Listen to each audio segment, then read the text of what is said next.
There are so many deeds in the Bible that stand out as heroic and cannot be forgotten in time. These are acts of people risking their lives to save others. The weak and unassuming standing up to confront dreadful challenges, and so many other deeds that have changed the course of events in the past and still help to strengthen the faith of Christians, even in present times. What are some of these heroic deeds, you may ask? In 1 Samuel chapter 17, the Philistines gathered for war against the Israelites and camped out at a place called Socoh in Judah. Israel's army also assembled in the valley of Elah and drew up a battle line against the Philistines. Then a Philistine giant named Goliath began to taunt the armies of Israel for 40 days. This made the warriors of Israel, including King Saul, quake in fear and retreat to hiding. But David, the son of Jesse, a teenage shepherd boy who showed up with food for his older brothers, saw the degree of insults against the army of Israel and summoned the courage to confront this beast in human flesh. He chose a sling and 5 smooth stones as weapons, aiming at the giant's forehead, and in a single shot he took down the giant. Immediately he rushed forward, took Goliath's sword, and cut off his head. When the Philistine army saw this, they were terrified and ran away. 1 Samuel 17:51. Therefore David ran and stood upon the Philistine and took his sword, and drew it out of the sheath thereof, and slew him, and cut off his head therewith. And when the Philistines saw their champion was dead, they fled. This particular victory earned David his place in history. Next up is the mysterious story of the sun and moon standing still. Chapter 10 of the book of Joshua tells us that soon after the Israelites had entered the Promised Land, they waged war against 5 Amorite kings who laid siege to the Gibeonites because Joshua had unknowingly made a treaty of peace with the Gibeonites to spare their lives.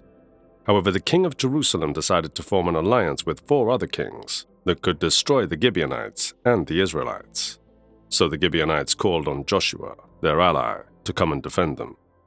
All through the following night and the next day, Joshua took these 5 kings and their armies by surprise and defeated them.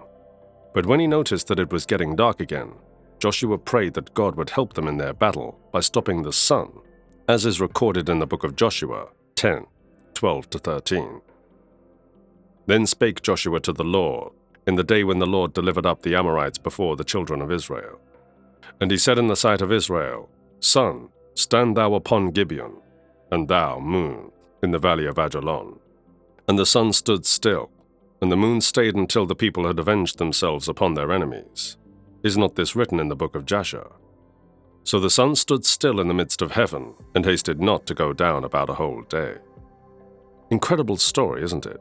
The next will even blow your mind more, as women, who were not allowed in the olden days to go to battle, took the lead and did exploits. Again, the Israelites did evil in the eyes of the Lord, so he gave them over to Jabin, king of Canaan. For 20 years, Sisera, who was the commander of Jabin's army, cruelly oppressed the Israelites. At this time, a prophetess named Deborah was Israel's leader. She was also a judge who held court sessions under her palm tree to settle disputes among the Israelites. She told Barak, a military commander, that God wanted him to take 10,000 men to the Mount of Tabor, and God would lead Sisera, the commander of the Canaanite army, to the river Kishon, where Barak and his army defeated them. However, Barak declined to lead the army to battle, since Deborah did not go with him, because he was afraid. But after a lot of persuasion, she agreed to go with him, but told Barak that the glory of the victory would not be Barak's, because the Lord would deliver Sisera into the hands of a woman. Judges 4:9. And she said, I will surely go with thee, notwithstanding the journey that thou takest shall not be for thine honor, for the Lord shall sell Sisera into the hand of a woman. And Deborah arose and went with Barak to Kadesh. When Sisera heard what was happening, he gathered his troops and went into battle, but his armies were defeated as Barak advanced. This caused Sisera to get down from his chariot and flee on foot to the tent of Jael, the wife of Heber the Kenite, who was hospitable towards him, but unfortunately, she had a hidden agenda. When he finally slept, she drove a tent peg into his temple and killed him. And if you thought that was fabulous, wait till you hear the jaw-dropping story of a beautiful and brave queen who stopped at nothing to save her people. Esther was a young orphan who was raised by her cousin Mordecai, an official in King Ahasuerus' palace. At some point, she was selected to take part in a beauty contest organized by the king, where she won and emerged as the queen. However, a few years after her coronation, trouble struck when Mordecai, her cousin, uncovered a plot by Haman, the king's special advisor, to annihilate her people. Mordecai wanted Queen Esther to save her people, but was afraid because she couldn't approach the king if he did not summon her. The consequence of seeing the king uninvited at that time was outright death, except the king held out his scepter towards you. After much persuasion, Esther decided to risk her life to save her people.